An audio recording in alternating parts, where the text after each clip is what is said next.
Imagine risking your life, not because of war, but because you are chasing hope. Imagine swimming through dangerous waters, climbing fences, or joining thousands of desperate people just for the chance to reach Europe. That's exactly what's happening in Ceuta right now.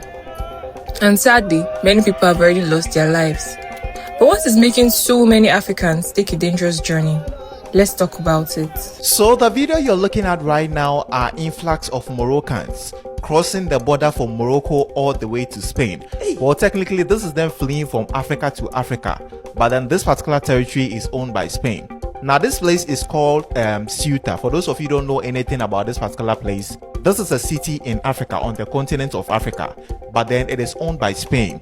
It sits across the border, like on the border of the northern part of Africa, and it is very close, or the closest part to Spain. Now there are two cities in Africa, or in Morocco, the northern part of Africa, that are owned by Spain. One of them is Melilla. This is where Melilla is, and then the other one is Ceuta. All these two cities are owned by Spain. Now Ceuta was seized and then conquered by the Portuguese in 1415. They owned that one, and then Spain owned Melilla. Now fast forward in 1578, their king, this particular king, King Sebastian, who was the king of Portugal, died in a war, and they had no heir to the throne, so this led to some succession crisis over there. Then this particular man called Philip II, he had a Portuguese mother, so he pushed his way to become both the king of Portugal and then Spain.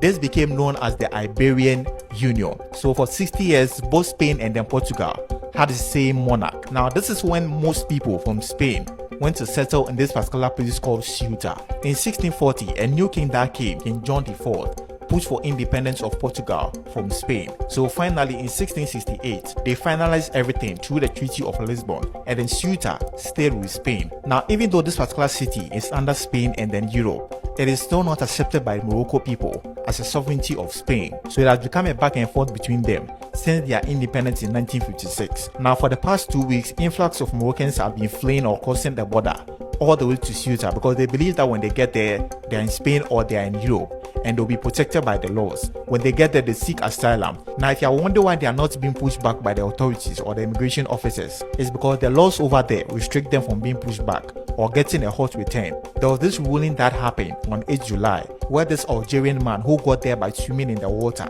but then wasn't kicked back, because according to the law, you cannot kick anybody back or ask them to go back unless they come by land. If anybody swims over there, you can't kick them back unless they came by land. For that one day, you can kick them back. When people heard this particular issue in Morocco, they started crossing the border by swimming in the water to that area, and when they get there, they seek asylum. You can't do them anything. Now the question that people are asking is that why this much of Moroccans, I think about 49,000, crossing the border all the way to Ceuta? Why? Because we know that when it comes to economy in Africa, Morocco is part of the top 5.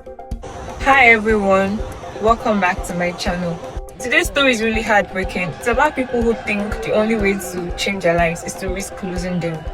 Now, thousands of Africans have rushed towards Ceuta, hoping to enter Europe. Unfortunately, not everyone made it. Now, many of these people who embarked on this journey said they were trying to escape poverty, unemployment, or they were simply just looking for a better future. Others even believed that Europe could offer opportunities they couldn't get back home. Now, it's so difficult to imagine the level of desperation someone has to feel to risk their lives just for a chance at something better. So I don't know if you've been seeing all these videos everywhere where people have just been trooping into Spain. According to the numbers, there are up to 50,000 illegal immigrants. Well, not so illegal. Let me explain to you why they're not so illegal. The government of Spain in a conference came out and said that if anybody should be able to swim into Spain from a particular side of Spain, they will not be considered illegal immediately. They have to go through due process, and within that time, they can also seek asylum. And guess who is close to Spain? Morocco. So immediately Moroccans get wind of this information, all of them begin to swim into the water because it's not too far. This is the distance, very small distance. All they start to swim. First of all, the first day was 1,500. Then the news now spread. Before you know, 50,000 illegal immigrants trooped into Spain. And now the problem with the whole thing is that Morocco people no be good people. Let's all be honest. These people they misbehave well. But we talk say black people they misbehave. These people they misbehave crazy because once they enter inside Spain, they start to break into people's house. They start to force themselves into people's house.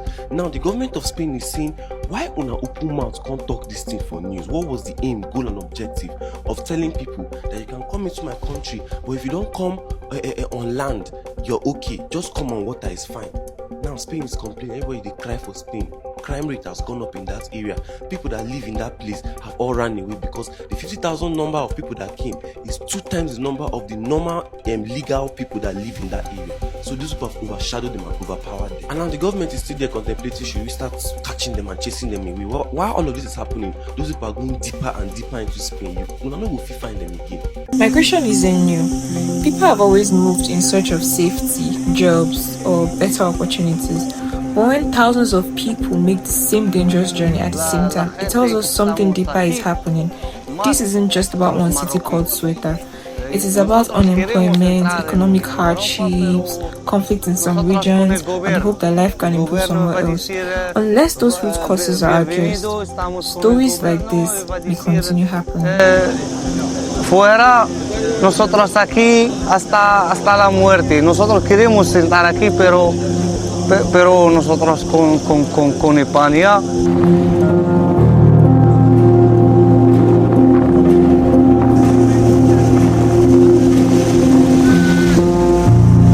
We don't know why we are still here. We don't know why we don't. They even here They don't allow us to cross. You see them there. We cannot cross even. We are here. At times when you go inside the city to buy food, also is problem. Have you seen that Jakpa syndrome is not only synonymous to West Africa, East Africa, Central Africa, or Southern Africa? Because whenever you mention Jakpa syndrome, a lot of people think that you cannot have Jakpa syndrome in North Africa. They have beautiful economy. Have you seen the news? Thousands of Moroccans swimming through the ocean just to get into a Spanish-controlled territory. When you look at African continent, Morocco is one of the most finest countries in Africa with a very conspicuous economy. People appreciate Morocco, that they are doing great. But then you have seen thousands of Moroccans are willing and ready to risk their life in the ocean just to cross into a territory that is controlled by an European power, because they believe that that is where you have better life. Better life. We are talking about Moroccan economy here. But the citizens are telling you that no, we are willing to risk our life in the ocean to be in a land controlled by the European power. Something is chasing them. Because in West Africa, East Africa, Southern Africa, young people are willing to cross through the Sahara just to get into Europe.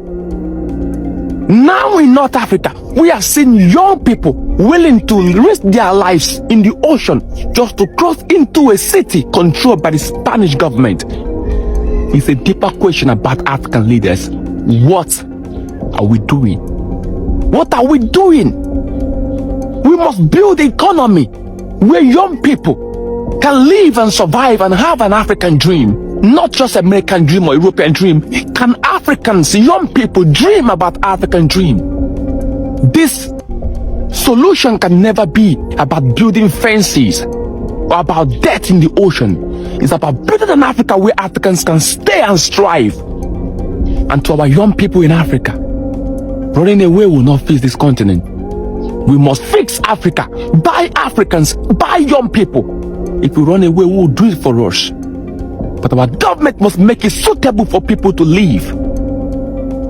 But then, we still ask the question, because this migration challenge poses a question on colonial border, poses a question on history, and it shows us that history did not just disappear, because I don't know why an European country will be controlling a territory in the African continent. It's sad. And those of you who visit Morocco, do you ever go to Ceuta? Because the young generation, Africans, must understand what is happening in this place. vocabulary. Use your tongue and count your teeth. Because if this can happen in a country that you perceive to be one of the finest economy in Africa, what then will happen to other parts of the continent? Jakpa syndrome is a problem, and we must fix Africa for Africans. Now this is where it gets me. Whenever things like this happen, people immediately start to argue about immigration. Some blame the migrants, some blame Europe, some blame African governments. But I think this issue is bigger than choosing one side. I mean, nobody wakes up one morning and say, I want to risk drowning. People tend to make decisions like this when they feel like they don't have a better option or they've run out of options.